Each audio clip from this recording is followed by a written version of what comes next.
Electronisounds Audio, the YouTube channel for you.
In these examples, I'm using the Digitakt as an audio interface for the iPad.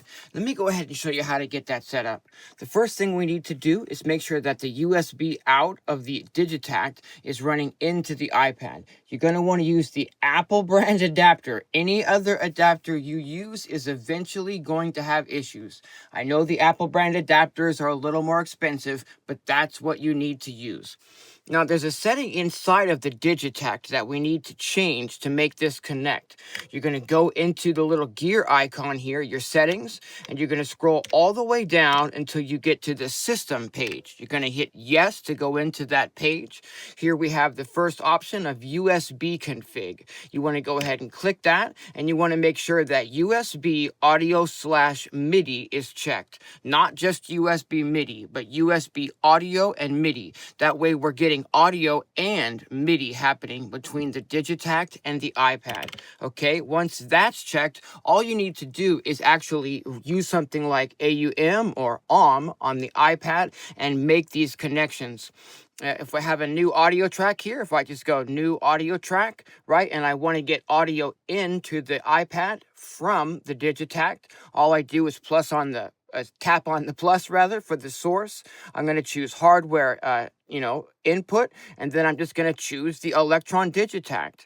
Now, let's see here. I've got a master channel set up already in OM, and to get the audio from the iPad going into the Digitakt and coming out of the outputs on the Digitakt, on the master channel, all we have to do is route that as well. You're going to go ahead and, click on your output. You're going to choose hardware output, and you're going to choose Electron Digitakt. It's just that simple. Now we've got audio and MIDI happening between these two devices. The only thing that you really need to keep in mind is that AUM does not accept MIDI clock input and transport. So pressing play over here on the Digitakt is not going to get AUM rolling in sync. You can only use AUM as the master clock in these type of situations. And to get that set up, we just tap on the tempo, then we tap on the three dots to get the, clock options out. And we're going to go MIDI clock send. We're going to make sure that that is enabled. Send MIDI clock on. Okay. And then down here, it's going to give you the option of where you want that MIDI clock destination to go. Here I've got Electron Digitakt checked. So all I have to do now is go ahead and just press play inside of AUM, and you can see that the Digitakt starts going immediately. Okay, but it's not cross-compatible. You've got to use AUM as the master clock for now. The developer of AUM said that MIDI clock input support is likely coming at some point, but it's not there yet. So you have to use AUM as your master clock in this type of situation.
Okay, let's take a quick overview of this arpeggiator before we get any further. Now, this isn't going to be the most detailed overview in the history of ever. I'm not going to, go over every single button and every single knob, but I do want to go over the tabs and show you guys just exactly what's involved in this. This is like the most amazing and deep arpeggiator that I know of on iOS, and you really got to check it out.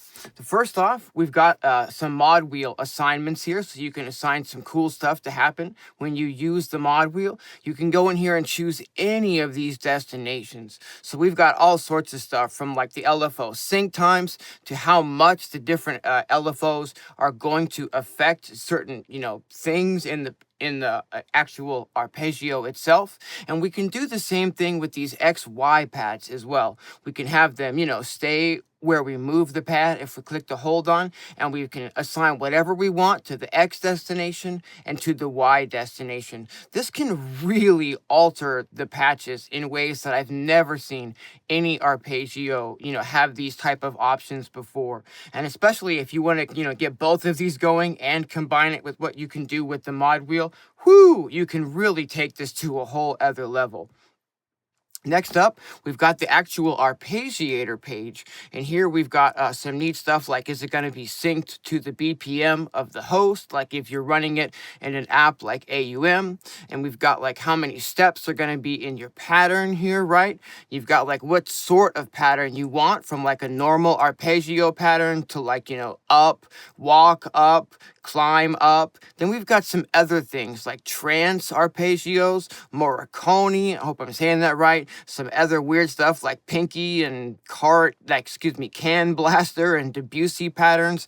We've even got like a total random pattern, which is cool. You can choose the octave range, so you can get more than one octave than you're actually holding here. You've got some offsets. You've got some chance, probability settings as well to get some really like random and sort of generative arpeggio stuff. You can have some polyphony settings, so where when you're holding a chord, it's going to cycle between the notes, or it's going to actually like play an arpeggiated rhythmic chord pattern here. We've got an LFO page, which you can set some, again, just tons and tons of destinations to happen and set different LFO shapes. So I think that's really the key takeaway in this app, is that you've got lots of ways to customize and randomize what is happening with the actual arpeggio in your sound. We've got a motion sequencer page, which again has all these different destinations, so we can make like specific sequenced changes to like LFO times or LFO offsets, and we can really get some really interesting and customizable settings here. Especially, if you're combining some of these things in like the performance tab, some of these options here in the LFO tab, and some of these destinations and options in the motion sequencer tab, you can get some of the wildest sequences like I've ever heard. And lastly, we have a built-in 2 oscillator synthesizer, which frankly, provides some really great sounds on its own. In fact, all of the examples that I'm playing you guys in this video are just using the inbuilt synthesizer to this app alone. We're not even assigning it to like hardware synths. We're not even assigning it to other iOS synths. I'm just using the inbuilt synthesizer in all of the examples in this video. This is such a powerful app, and I really suggest you check it out.